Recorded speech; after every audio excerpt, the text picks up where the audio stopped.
भक्तों, जय श्री राम। आपका हमारे प्रभु दर्शन करे चैनल में हार्दिक स्वागत है। तो चलिए दोस्तों, आइए आज की वीडियो में देखते हैं क्या है खास और हम किस टॉपिक के बारे में बात कर रहे हैं। दोस्तों, नवरात्रे शुरू हो चुके हैं। ऐसे में चारों तरफ माता दुर्गा की धूम मची हुई है। घर घर माता रानी विराज रही है। ऐसे में मैं भी माता जी से प्रार्थना करती हूँ कि मेरे घर में भी आ जाओ मेरी रानी माँ, मेरी रानी माँ, मेरी रानी माँ, मुझे आकर दरस दिखाओ मेरी रानी माँ। दोस्तों, माता रानी को दिल से मना लीजिए। माता रानी की अखंड ज्योत घर घर में सज रही है। आप भी चाहे तो सजा लीजिए। लेकिन ऐसे में दोस्तों, एक और चारों तरफ नवरात्रि की धूम है, दुर्गा पूजा की धूम है। घर घर में नवरात्र में अखंड ज्योत जलाते हैं और कहा जाता है कि माता की कृपा पाने के लिए अखंड ज्योत से बड़ा कुछ भी नहीं होता है महत्वपूर्ण। जिन घरों में नवरात्रों के दौरान अखंड ज्योत जलाई जाती है और देवी माता की पूजा अर्चना की जाती है, वहाँ पर माता रानी की कृपा हमेशा बरसती रहती है। दोस्तों, नवरात्रि की अखंड ज्योत जलती है, वहाँ धर्म और भक्ति की धारा बहती रहती है और नकारात्मकता कभी भी हावी नहीं होती है। तो चलिए दोस्तों, आज मैं आपको बताऊंगी अखंड ज्योत हमें क्या क्या बेनिफिट्स करते हैं। और सबसे बड़ा प्रश्न जो कि अक्सर मेरे बहुत सारे भाई बहन, मेरी फैमिली के लोग भी पूछते हैं, वो जानना चाहते हैं कि मैम, हम अखंड ज्योत तो जलाते हैं, वो 9 दिन तक कैसे जलेगी और इसको कैसे मेंटेन करते हैं, क्योंकि ये बुझ जाती है। आज के बाद आपको ये प्रॉब्लम झेलनी नहीं पड़ेगी। सबसे पहले मैं ये बात करूंगी अखंड ज्योत जलाते क्यों हैं, और फिर बताऊंगी आपको कैसे जलाते हैं, और फिर बताऊंगी आपको कैसे मेंटेन करना है। दोस्तों, समझ लीजिए, अगर आपके घर पर शनि का खूब प्रभाव है तो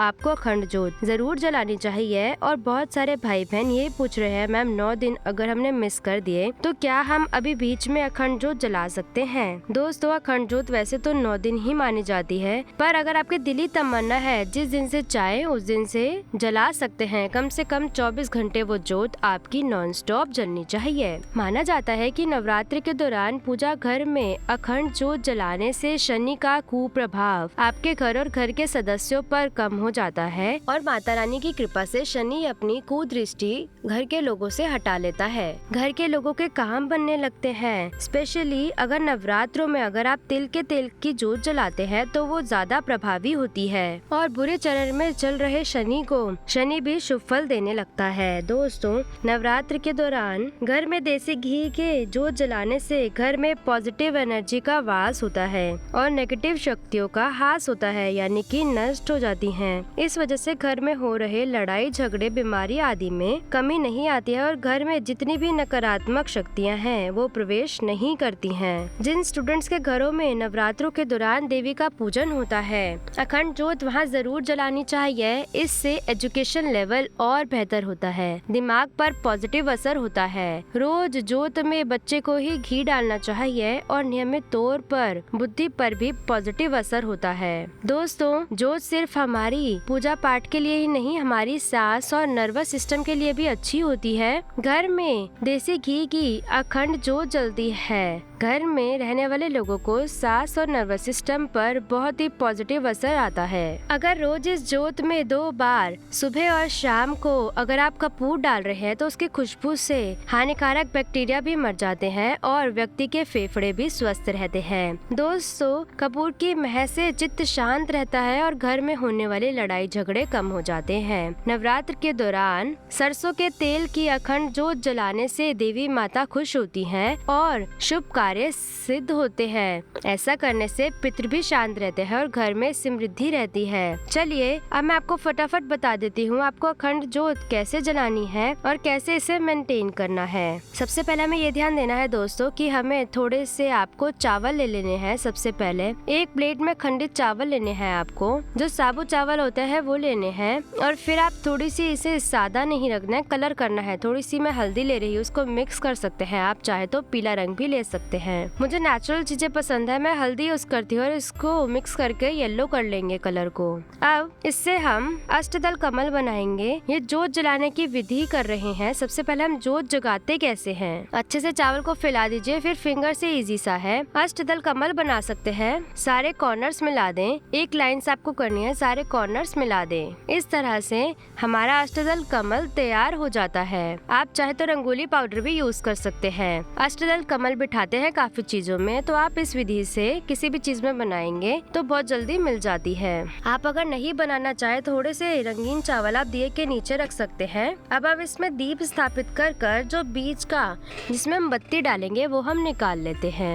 बत्ती बनाने के लिए हम मौली लेंगे। कलावे की बत्ती बनती है, ध्यान रखिए रुई की बत्ती नहीं बनती है। और 1.25 हाथ आपको कलावा ले लेना है। देखिए यहाँ तक आपकी आम तक होता है 1 हाथ, और उसके बाद आपकी हथेलियों के नीचे तक 1.25 हाथ हो गया आपका। ये आपको तोड़ करके इसको आपको डबल कर लेना है। अब डबल कर अब आपको इसको थोड़ा सा अमेट करके रेडी कर लेना है। इसको अच्छे से अमेट ले ताकि वह घुसने में आपको प्रॉब्लम ना हो। बहुत अच्छे से आप हाथों को गीला कर सकते हैं। ड्राई आपको अमेटने में दिक्कत हो रही है, मैं ऑलरेडी रेडी करके रखा है। आप इसको अच्छे से बना लें। जो हमने बीच का निकाला था दिए का बाती पिरोने वाला, अब वो हम ले लेंगे। थोड़ा सा गीला कर लीजिए इसको। इसके अंदर हम इसको पिरो देंगे। जैसे हम सुई के अंदर धागा पिरोते हैं वैसे ही पिरोना है। थोड़ी बारीक होती है तो पॉइंटेड अगर रहेगा तो आराम से आप इसको अंदर डाल सकते हैं। अब ये हो गई हमारी रेडी बत्ती। दोस्तों हम 1.25 इसलिए लेते हैं क्योंकि 9 दिन तक एक ही बत्ती रहती है। इसको ध्यान रखना है आपको,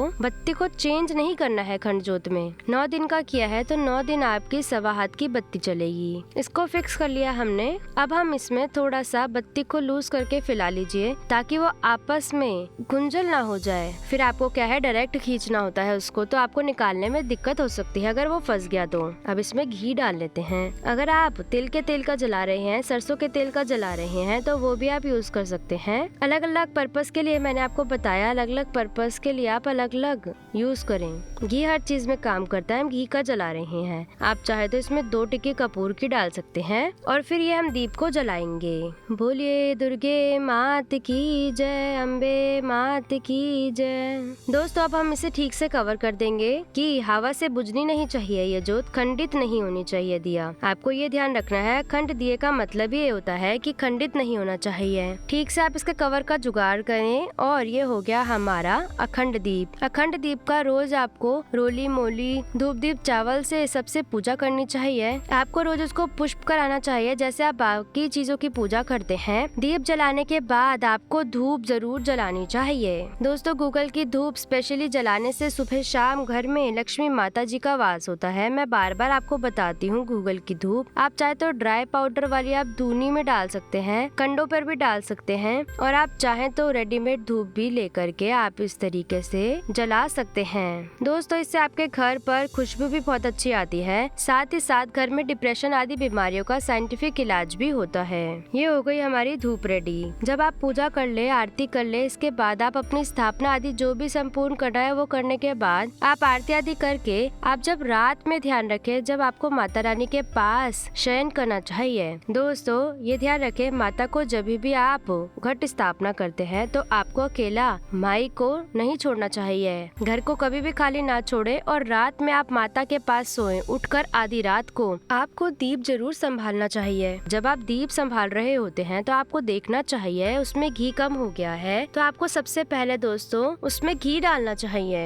एक दीप हमने अलग से रेडी करके रखा है जोत को चालू रखने के लिए, ताकि हम इसकी बत्ती निकालेंगे तो ऐसा ना हो बीच में ही जोत हमारी बुझ जाए और हमारी अखंडित हो जाए जोत। 2 माचिस की तिल्ली ले लीजिए और उससे फिर मैं इस बत्ती को खींचने का ट्राई करती हूँ। दोस्तों अब आप इसमें देखें, इस दौरान हो सकता है जब आप बत्ती बाहर खींचते हैं तो आपकी लौ बुझ जाए। ऐसे में आपको टेंशन नहीं लेनी है क्योंकि माता की जोत हमने अखंडित रखी है और उसको ऑलरेडी जला कर रखा है। इससे हम बत्ती को खींचकर वापस से जला देंगे और फिर हम अपने दिए को घी से भर देंगे। बस ये हो गई हमारी अखंडित जोत, अभी भी जल रही है माता की। दोस्तों आपको हमेशा ध्यान रखना है कि आपको अखंड दीप इस तरीके से मेंटेन करना चाहिए और फिर वापस से उसको नॉर्मली रख देना चाहिए। जी हाँ दोस्तों, अगर आप अखंड जोत जला रहे हैं तो आपको दिन में कम से कम 2 बार तेल या घी जरूर डालना चाहिए। हमारी जोत जल रही है या नहीं, जिस दिए से आपने जलाया था दोस्तों वो आपको ध्यान रखना चाहिए कि वो दिए को आपको बुझाना नहीं है। उसमें जितना भी घी है उसको अपने आप लास्ट तक जलते रहने देना चाहिए। इस तरीके से दोस्तों हम मेंटेन कर रखेंगे। कुछ बातें हैं स्पेशल जो हमें ध्यान रखने वाली होती हैं। स्पेशली हमें ध्यान रखना चाहिए। एक तो मैंने आपको बताया कि अगर आप अपने घर में अखंड जोत जलाते हैं तो उतने दिनों तक घर पर रहना चाहिए, बाहर नहीं जाना चाहिए और ना ही ज्यादा सोना चाहिए। जब भी घर से कहीं जाना हो तो सुनिश्चित करें कि घर में कोई ना कोई व्यक्ति मौजूद हो जो जोत का ध्यान रख सके। अगर बहुत ज्यादा अर्जेंट हो जाए, जाना जरूरी है, न्यूक्लियर फैमिलीज हो गई है हमारे समाज में, तो ऐसे में आपको ये करना है कि आप जाने से पहले एक मिट्टी का द्वारपाल बना करके माता के पास बिठा कर जाएं और बोले, हे माता, हम आपके पास ये द्वारपाल बिठा के जा रहे हैं, कृपा कर मुझे आज्ञा दीजिए, मैं इतनी देर में लौट कर वापस आ जाती हूँ। दोस्तों, नवरात्र में अखंड जोत को जितना महत्व है उससे सही और शुद्ध तौर पर जलाए रखना उतनी ही बड़ी चुनौती भी होती है। कई लोग केवल जोत जलाकर छोड़ देते हैं और फिर भूल जाते हैं। दोस्तों, ये ज्यादा बुरा होता है। अगर आप मेंटेन नहीं कर सकते तो रोज माता की पूजा के वक्त ये जोत जला ले, एक दीप जला ले, वो आपके लिए सबसे अच्छा होगा। दोस्तों, अखंड जोत आपने जलाने का संकल्प ही लिया है तो आपको ये सावधानियां बरतनी बहुत ही जरूरी है। एक तो आपको ध्यान रखना है कि इस तरह से जलाना है कि लौ बाईं ओर से दाएं तरफ की ओर रहे। अगर दीपक ऐसे जलाएंगे तो घर परिवार में आर्थिक उन्नति होती है और घर में पॉजिटिव बदलाव होते हैं। दीपक की लौ इतनी जलनी चाहिए कि 4 उंगल आसपास उसकी लौ की ताप आप महसूस कर सके। जितनी ताप होगी उतना ही भाग्य उदय होने की संभावना प्रबल होती है। दोस्तों, अखंड जोत जलाते समय पहले ही तय कर ले 9 दिन तक दीपक हमारा जलना चाहिए। कितनी बत्ती चाहिए, क्योंकि बत्ती कम होने से बुझा हुआ दीपक अशुद्ध माना जाता है। पहली बार में ही इतनी लंबी आपको 1.25 हाथ की बत्ती बना लेनी है कि 9 दिन तक आपका दीपक जल सके। दोस्तों, किसी भी सूरत में दीपक से दीपक आपको नहीं जलाना चाहिए। इससे घर परिवार में रोग और हानि आती है। इतना ही नहीं, जो आपने दीपक यूज किया है अखंड जोत को मेंटेन करने के लिए, उसको आपको पूजा में यूज नहीं करना चाहिए। इससे मांगलिक कार्यों में बुरा असर पड़ता है। जिस व्यक्ति ने भी घी डालकर पहली बार दीपक जलाया हो, ऐसा माना जाता है कि पॉसिबल हो तो वही व्यक्ति घी डाले और दीपक की देखभाल करे। इस तरीके से आप यदि अखंड दीपक की देखभाल करेंगे तो कोई रीजन नहीं है माता रानी आपके घर पर पॉजिटिव वास ना करे। तो कर लीजिए ये उपाय। अखंड दीपक कैसे मेंटेन करना चाहिए, ये बहुत बड़ी आपको मैं बता देती हूँ, बहुत मेंटेन करने वाली बात होती है। बहुत सारे क्वेश्चंस आते हैं। तो दोस्तों, आज की वीडियो में बस इतना ही। लौटेंगे एक नए वीडियो के साथ। जी हाँ दोस्तों, मेरे चैनल को ज्यादा से ज्यादा सब्सक्राइब करें और बेल आइकन को जरूर दबाएं ताकि हमारी आने वाली हर एक वीडियो की अपडेट आप तक पहुंच सके।